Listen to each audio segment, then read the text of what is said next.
You know Why? what I'm talking about. Yeah, of course. I've been to the US, watched like I think 2 or 3 times, and the food is like definitely one of the most memorable things. I love it. Uh-huh. I have Yeah. I have this goal in mind just to rent like this minivan and cross the US for a whole month, just eating food and getting fat. One Yeah, day. you should do that. Man, let me ask you. So today it's first day of the new President Trump into office, right? That's right. Does this change a lot for the military? Potentially. I mean, so yeah. I mean, I don't want to talk politics because I'm in the military. Okay. I'm really not allowed to talk too much about it. But what I will say is, there's been there's the language that President Trump and his new cabinet picks are using probably indicates some pretty significant changes for the military soon. For example, there's a Pete Hegseth has said that there's one of the many things he said, but there's too many 4-star generals. There's too many generals writ large, so they're looking at getting rid of quite a few generals here in the near future. So I know a few of them are nervous because they didn't really say, where are they that they're extra or superfluous. So there's quite a few that are wondering if they're getting ready to get chopped. I can't imagine. Imagine it's just one guy gets in power and they, oh, we might cut your job. You might be jobless. That must be scary. And Yeah. I assume it has something to do with Dodge, like the thing from Elon Musk, because it's all about costs at the end of the day, right? Yeah, kinda. It's not directly related to Doge, but it's the component of inefficiency and bloated bureaucracy. It's just if bureaucracies tend to always grow and never shrink, Hmm. so eventually they're just going to be too big, and being too big makes you too inefficient. So somebody's got to come in and scale it back down and sort of reset the common sense meter.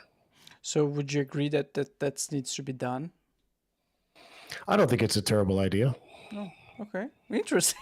I was not expecting that because I mean we were in the military, so the more the better. But because the military in the U.S. is the biggest military in the world, like how they like when it comes to everything, I would say Yeah, there's Mhm.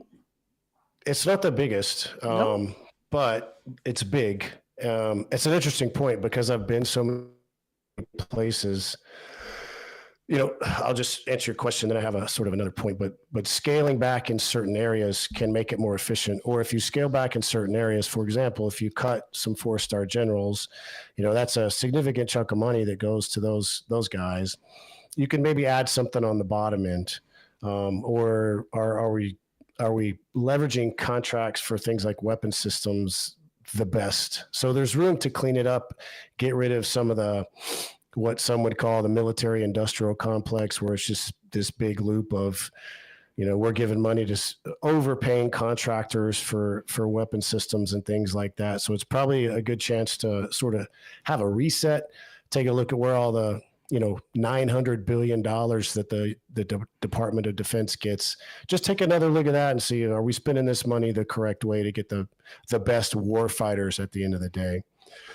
And then my second point was, when you're in the U.S., you hear the U.S. is the biggest, the best military, and you just sort of take it for granted. Yeah, that's what we say because we're all Americans.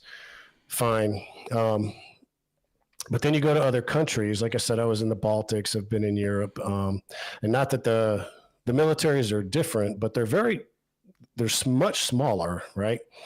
So that plays a huge role in your combat efficacy, as far as how many systems you can employ on the battlefield, how many complementary systems you can employ at the same time, and over how vast an area. So things like that make a difference. And it wasn't until I was up in the Baltics, and their armies are tiny. Like the forces at Fort Cavazos in Texas are bigger, much bigger than the entire Estonian army, for example. Not that there's anything wrong with Estonia. It's a small country. They have a small army. but you really get to see the differences between America's army and, small European countries' army. Again, not denigrating anyone. There is just a difference that you don't realize till you go see it.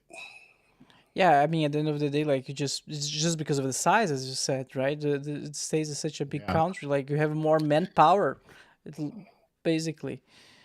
that's right. Yeah, yeah. Um, Damon, I think there's no better person to ask but you. Like, what your opinion on the fact that so much money has been sent to Ukraine?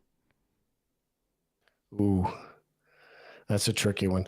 Let Really? me just say it like this to be politically correct about it. It's a lot of money that probably could have gone to better use somewhere domestically for the U.S., but I can't really say because I don't know what the strategic